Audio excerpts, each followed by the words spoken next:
Okay, welcome to the Middlesex Moments radio show. I'm Dr. Anna Wasesha, president of Middlesex Community College right here in Middletown, across the way from the other college in Middletown, Wesleyan University.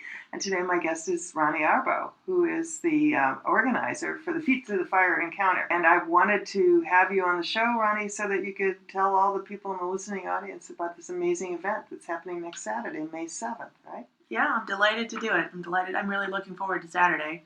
It's called Feet to the Fire, Riverfront Encounter, and it happens Saturday from 12 to 5 down in Harbor Park. So right across from downtown Middletown in the little beautiful park that lines the banks of the Connecticut River parallel to Route 9. And it's a park that Middletown has long tried to figure out what to do with, how to get people down there. You know, it's a little tricky to get there. You guys either have to still go through the Harbor Park Tunnel, or you can drive around by the YMCA. And so one of the points of this festival is threefold, really. It's to bring attention to this beautiful park and to the Connecticut River and to the health and history of the Connecticut River, and to kind of make a community celebration that is an outreach of a long project going on at Wesleyan called originally Feet to the Fire, which was about looking at environmental and science issues through the lens of art, and also has melded into a program on the campus called Creative Campus, in which they're using art in classrooms, professors' classrooms, everything from choreography and science and math, and looking at how can these different disciplines allow us to see things new. So that there's a little bit of that in that we have music, we have art installations, we have craft activities for kids, we have magic, we have all these different ways that we're going to bring together fun, art, entertainment, and environmental issues. We'll have 25 environmental exhibitors there from around this area to educate people and show their work that they've been doing around the river itself, around helping people get outside, whether it's the Middlesex Land Trust or the Rockfall Foundation or an environmental education group called Everyone Outside, to New England Energy Conservation Services and the Middletown Clean Energy Task Force and Victory Energy Solutions, which will be there with 500 light bulbs to give away, and talking about, reducing your carbon footprint. So there's a mix at this festival, which I think is kind of unusual. And it sounds like a community celebration, so it's free, right? It is absolutely free, 12 to 5, and it's rain or shine.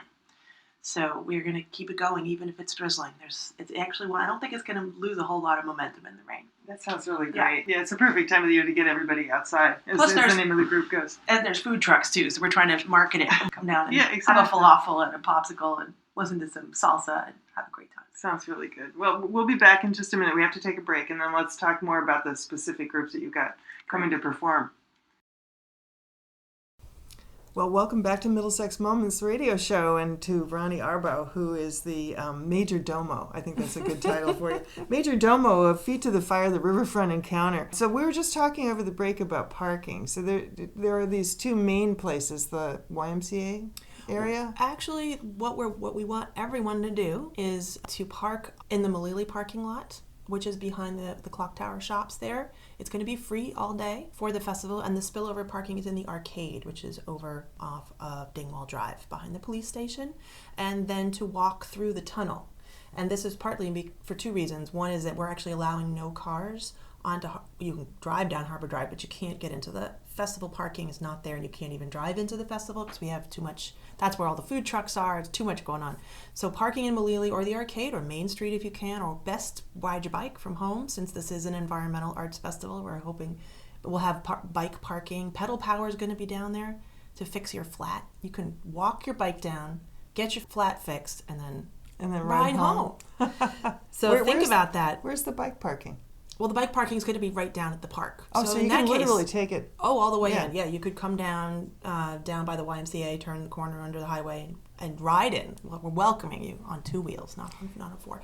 So park at Malili, and then come on down through the Harbor Park Tunnel, which, as many people know, got this wonderful gazebo built over it in the last couple of years. And the thing that's going to be so exciting about that is that we have 3 art installations in the tunnel. So right as you come down, there's a kind of a winding ramp or stairs. And if you have children, they love that ramp. I can just tell you that. As you come through the tunnel, there will be the first of 6 installations that were commissioned by the festival, by the Center for the Arts, with support from grantors. So we have 5 that are from Connecticut artists from an RFP, a request for proposals, that went out in November. And we juried with the help of the iPark Foundation, which is down in Haddam. It's an international artist residency program, to pick 5 Connecticut artists to support and feature in new works to be shown just at this one day in the park. And also there's a 6th that is a commission that we started last year and are finishing this year. So the first one is you will meet is 4 beautiful lithographs by a woman named Claudia Cron that are going to be printed on aluminum, large scale, and hung inside the beginning of the tunnel. And then after you pass those, you'll be encountering a stop motion animation, a beautiful, rich, colored stop motion animation depicting tides coming in and out of an estuary zone towards the mouth of the Connecticut River by Kate Tenike. And then the 3rd one in the tunnel is Double Projection by Joseph Smolinski, where he's gone and spent all his time kayaking around and taking his video camera to the tributaries of the Connecticut and the river itself, and videotaping the water moving away and then in 2 different directions. So he's standing in the stream and videotaping it in both directions. And so he's projecting those on the wall, so when you walk through, you feel like you're in the middle of a river. Does that make sense? Yes, it does. It sounds fantastic. And then some superimposed images. And then when you come out of the tunnel, you'll be right at the gazebo, and you'll see performances happening there. You'll see the river and the Aragoni Bridge. There will be a big area over there on that area to your left that Kid City has put together for children to build a small town out of PVC pipes and connectors and cardboard and pipe cleaners. So it's called Make a Town, and it's all fenced off, and they'll be able to just build houses all day, I can't wait to see what that looks like by the end of the day. And then there'll be the big tents of exhibitors, about a 15, 17 person craft fair that will be there. A very, very small little farmer's market with a couple of really sweet vendors. Main stage, I'm going north to south, I'm walking you through here. Main stage with 5 bands, so it's a world music stage, and we can come back to those bands soon if you want. More exhibitors, and then a nice family area with a whole half a dozen people from the Y who are going to be running pickup games and crafts, and another woman from EE Smarts up at the Creek school group. She's going to do they're making little windmills. There's going to be printmaking, letterboxing. The boardroom's going to be down there with games. The Russell Library will be there in spades. They are going to have a Lego table and information about their teen programs.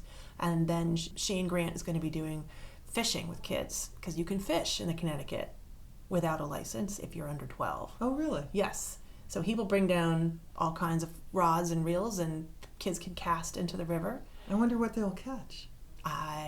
He would know. Yeah. I should have come with that information. I've been down there quite a bit recently, just mapping out the site and stuff, and I saw some guys fishing there, and they pulled out something that was a good 11 inches long, because I was down there with a tape measure, and they said, "Will you come over here and will you measure my fish for me?" Right. So I did. So I can't tell you what it was, but it was 11. It was about 11 inches long. Yeah. And then Laura Larson, who's a children's librarian over at Russell Library, who is very beloved in this community. She runs the little kids storytelling hours, and she'll be there to tell a story too. And then of course food trucks. What I notice working on this festival is what an incredible kind of hub it's becoming for so many of the different organizations in town. The arts organizations, the environmental organizations, the organizations that work with kids and do social change in town. So as a Middletown member, I feel really lucky to just be witnessing it. It's really makes me really proud of Middletown. It's kind of the same way that Midnight on Main made me proud of Middletown. That was an incredible event, and you walk downtown and there were all these people just milling about and talking to each other in the freezing cold, and it felt like a very shared experience that this is also definitely that experience. I went last year and had a wonderful time, and it feels that way. It feels that way again. And there's many, many more community partners than I've been able to list here. Oddfellows is going to have youth circus kids there. So there's lots. But to me, that as a Middletown resident and as an organizer, I get so much satisfaction in seeing it happen, and also seeing the kinds of connections that are being made among the organizations. And I think those will be furthered at the festival as people get to interact with each other, because it's really, Middletown is trying to brand itself as an arts town, and there's a lot of people involved in that at the commission. Stephen Allison, the mayor, all the major art stakeholders here have been really working together for quite a while now to think about, how can we keep Middletown being seen as an arts town. And the same is true with the environmental people, exhibitors, Connecticut Coastal Conservation District, the Audubon Society, Complete Streets. They're all working tirelessly, nonprofits just, you don't have time to go socialize with other nonprofits so much.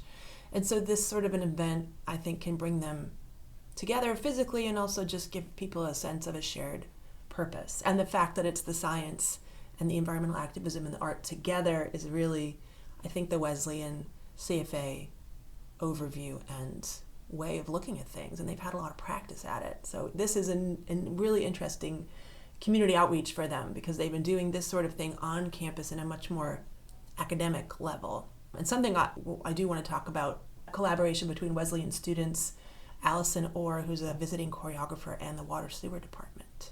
The Water Sewer Department? Yeah. Oh, well, what are they going to do? Well, I can't really reveal it completely, but... You have to come to the event. Yes, you asked about Wesleyan involvement, and Yeah. I skipped that the first time I went through that list. But this is actually, I think, one of the kind of milestones of this festival, and is that this, we've got multiple, I don't actually know how many, 6, maybe 5 or 6 staff members from the Water Sewer Department, headed by Guy Russo, who have been working with Wesleyan students for the last 6 weeks or so. And the Wesleyan students have been shadowing the water sewer employees in the plant and also on their rounds, in their truck rounds around Middletown. In the old plant, the existing plant that's further down on the Connecticut River. Mm-hmm. Yep. I've been there. Well, and it's an amazing place. And as you might imagine, those employees have a particular relationship to the river. Yes. They're right there, and that water is coming in and out of the plant. So I don't know which one, but one of the guys said to, Allison quoted me, he said one of his quotes was, "Well, I get paid for the city, but I work for the river." So there's a lot of really interesting perspective, and the woman who's running it is Allison Orr, who's a choreographer from Austin, Texas, who has been working at Wesleyan just this past year as a fellow in the College of the Environment's think tank. And they bring in, as Wesleyan does, a real cross-disciplinary group of people to tackle issues. And so her background is in working with municipal employees to create movement and people who don't consider themselves dancers. So firefighters, sanitation workers, softball teams, etc. And she did a huge installation in Austin with the sanitation workers where she got them all to do a giant choreography with their trucks. And it was so huge and so many people wanted to come, they did it at the airport. So Allison is a really interesting person, and I've been working with her to try to figure out where are we going to do this, and can we bring a water truck in to do a demonstration with a soundtrack? Can we bring a little mini excavator into the site so that people can see? So there's going to be some of the equipment that the employees use on their regular rounds, and there will be movement pieces choreographed with this equipment, and then also other ways that the students of the employees have worked to try to figure out, how do we show people what we do? How do we show people what we care about? And one of the things they came up with was to create a kind of a break table, where if you want to just sit down and talk to somebody, the way they would just sit down, they're going to be there hanging out at the break table. And you'll be able to sit down and have a conversation about anything if you want. I'm sure they don't talk about work all day long at the break table, but if you want to ask a question or... Well, these days I think a lot of people have questions about the quality of municipal water. Sure. So what a great opportunity to find out from them. So I feel like the city's involvement in that way is really, really exciting. And also we have a whole tent, a 9-table tent full of Middletown-related exhibitors. So it's called Spotlight on Middletown, and we have the Recycling Commission. We have Complete Streets that's working for pedestrian-friendly and bike-friendly streets. Jonah Center for Earth and Art. The Middletown Planning Department is going to be there with plans for the riverfront. The old project for public space work that they did. Right. They will be there with their brownfield redevelopment projects, and also with the actual architect Ty and Bond, who has the contract to redevelop Boathouse. Oh. So they're going to be there with the plan, so you can go down and look at them and talk to them about it. Yeah. A couple of other Middletown-related organizations, but those are the main city ones that are involved. All right, so we have to take a break now. And before we do, let me remind everybody that the Feet to the Fire Riverfront Encounter is this Saturday, May 7th, from 12 to 5 at Harbor Park in Middletown, and it's free. Well, we're back to Middlesex Moments Radio Show and Rani Arbo. And before we go any further into the Feet to the Fire Riverfront Encounter, we should say a little something. Perhaps you could say a little something about the fact that you are a musician. So you're not just a major domo, you're a major musician. Well, yeah, we actually played Riverfront Encounter last year, and we had a great time. So yes, I have a band in Middletown called Rani Arbo and Daisy Mayhem with my husband and 2 long-term band members from up in Massachusetts. And yes, I'm also a Middletown Music Ambassador, which was Stephen Ellison's and Mayor Drew's invention. 2 years ago, they invented this program where they decided to put local Middletown musicians on the hold music at City Hall.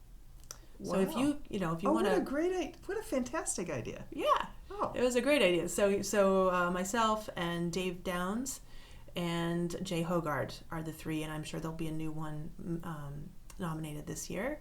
So it's been fun. If you're contesting a parking ticket and you call, you might listen to one of the 3 of us. Oh, perfect. So that's been fun. And last year we did have kind of more of a string band Americana feel for the main stage, and this year actually it's very different. It's a world music stage, and big bands. So we're starting out actually with the Middletown Symphonic Band, which many of the listeners here may have heard at municipal events and around the area. They're wonderful, 50 of them. And then a salsa band from Boston called Los Sugar Kings, followed by an African high life and Nigerian high life group, Chief Patrick Okwi Osadebe and his high life band, which is another large band, and a trio, gypsy jazz trio, and finishing up with the Hartford Steel Symphony. So steel pan, which I love because that's a recycled instrument. So that'll be really fun. And it's going to be all under a tent? The main stage will not be under a tent unless it rains, and then it will be under a tent. Yeah. So that's our rain plan. The whole festival is pretty much tented. Crafters and exhibitors are all under cover, and all the art installations are either in the tunnel or impervious to rain. I forgot to mention 3 more 2D sculptures, but one in particular that is being built by environmental art students at Choate.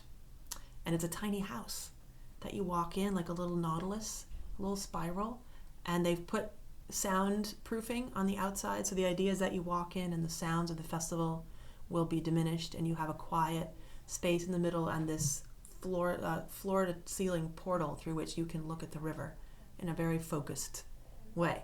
Isn't that cool? That's fantastic. Yeah. So, and they're going to have to, so I'm imagining, because I'm a practical person, a lot of issues with electricity and with bringing things in and loading them in. Oh, I love you. Can you just come to our office this week? Because that's where we are. Yeah. There's very little electricity in that, and there's only 2 outlets in the park. Oh. So none of the exhibitors are using electricity.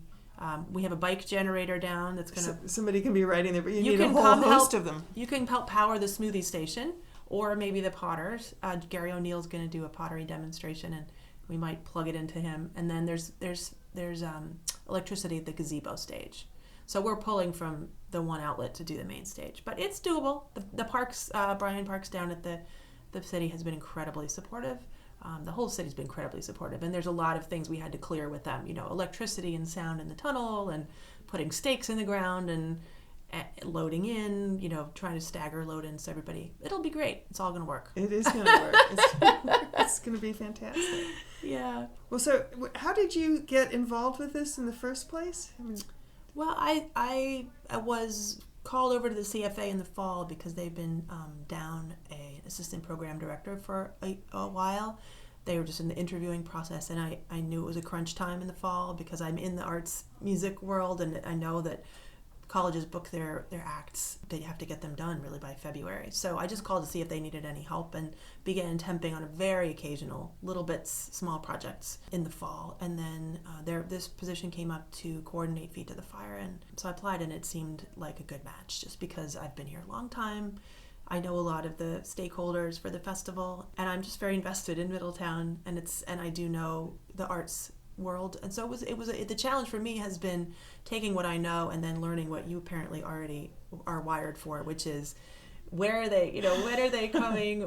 We have 50 people loading in. They can't all come at once, or we're going to be in big trouble. Right. So thinking through those things, coming up with plans, it's been good. It's been fun. I've learned a lot. What do you think it's going to be like a few years from now?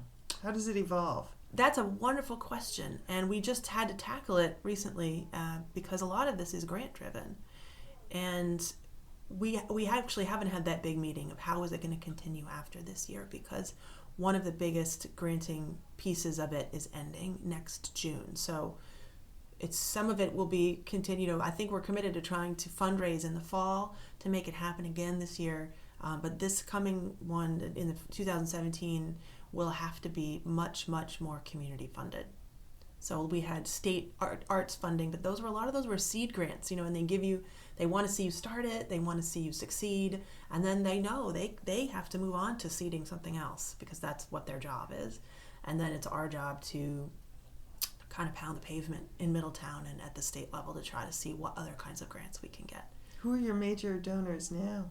Well, we have the Mellon Foundation, Andrew W. Mellon Foundation, the Connecticut Office of the Arts. The City of Middletown was very generous this year. Middletown Commission on the Arts, Rockfall Foundation, and the Community Foundation of Middlesex County, Tigan Bond, and the Wesleyan University's Green Fund, and the New England States Touring Program of the New England Foundation for the Arts. So those are our at the moment, our sponsors, and Wesleyan, of course, giving a lot of in-kind staff and it sounds like the city, too, and giving the city. A lot of in-kind staff. So, absolutely. Yeah, so if people listening to this program think they'd like to maybe be involved as a sponsor, absolutely. Whom would they contact? They should contact the Wesleyan University Center for the Arts. Center for the Arts. Yes, I think that would be terrific. We have lots of ways that we thank sponsors, generally a lot, basically in media, and all kinds of outlets on the radio and signage, and any sponsors have tables. Some of our media sponsors this year are the Hartford Courant and WESU, so they'll both have tables and be able to talk about the work that they do. So yeah, it's been, but we are going to have to do that real outreach in a way next year, starting probably in the fall. Yeah, because I can't imagine that this takes. Well, you started working in the fall for this event now January. And this is Mother's Day, right? Sunday is Mother's Day. Sunday is Mother's Day, and this is Saturday. Mm-hmm. So, a nice prelude for the families that want to take their moms out to a day on the river. Well, and I should say too, dads, there's going to be a couple of stations there where the kids are making little windmills and doing printmaking, drawing, and so forth. So you might be able to go away. Oh, plus there's this whole craft fair with all kinds of really cool handmade, many things with upcycled materials. Lots of Mother's Day presents, seedlings, all kinds of good stuff. So it's a smorgasbord.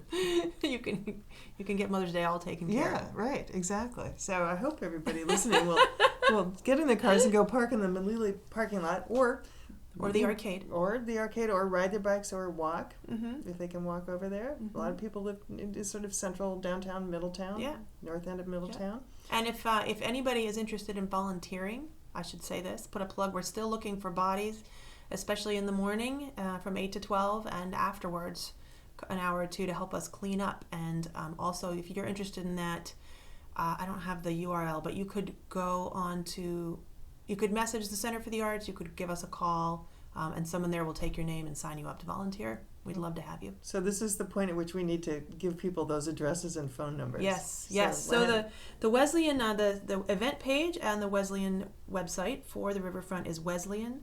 wesleyan.edu/CFA/Riverfront. And that will take you to a page with a whole bunch of information about the festival and a little video from last year's festival.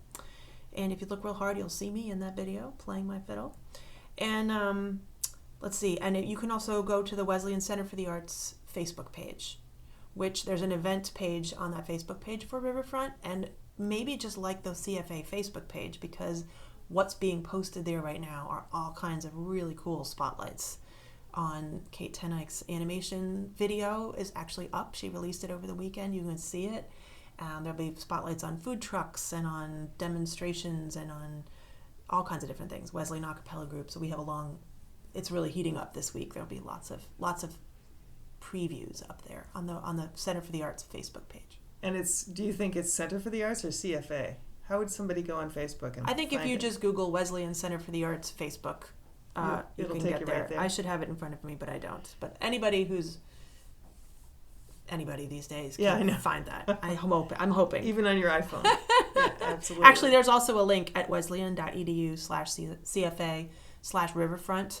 Everything at the CFA is going to point you there at this time of the week. So feel free. Yeah. Good. So anybody looking for some volunteer opportunities should check that out. Mm-hmm. And I think probably, yeah, you're right. You can Google anything. Mm-hmm. And so Google Wesleyan and Center for the Arts and Feet to the Fire. And think about helping to clean up too, because the pragmatist in me is my antenna just went up and lit, because everybody has a great time and then goes home. Well, and you know what? You need help. We do. And I have to send a big shout out to a company up in Hartford called Blue Earth Compost, which is one of our in-kind sponsors.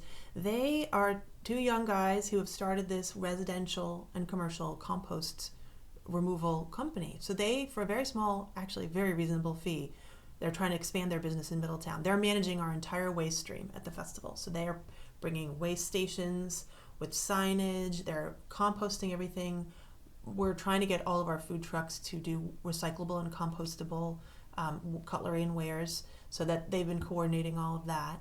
And they'll have a table near one of the waste stations. And if you are somebody who would like to compost but can't deal with it, or don't have a backyard, or don't want to afford one of those big tumblers that keeps it off the ground and away from the critters, they will come pick up your compost, take it away, compost it, and bring you back really nice compost when it's done. It won't necessarily be your compost. Oh, right. but it will have been converted into nature's richness. So it's it's kind of like hiring other kinds of help, where you just think, I can't do that, it's too much work, and then this really is very reasonable. So I hope that they make some inroads in Middletown. I think it's a great idea. It is a great idea. Yeah. So I'm afraid we've come to the end of this program. Rani Arbo, thank you so much for coming today. Well, thank you for having me. And for the incredible work you're doing. I'm looking forward to it. I can't wait to experience this Feet to the Fire. Well, I'll see you there, and I hope that everybody out there decides to give it a try. You'll be surprised by something there. It's going to be really a delight. Saturday, May 7th. 12 to 5, Harbor Park, Middletown. There you go. Yeah. All right. Thank you so much. This has been Middlesex Moments Radio Show. And if you're interested in finding out more about Middlesex Community College, you can find us on the World Wide Web at mxcc.edu.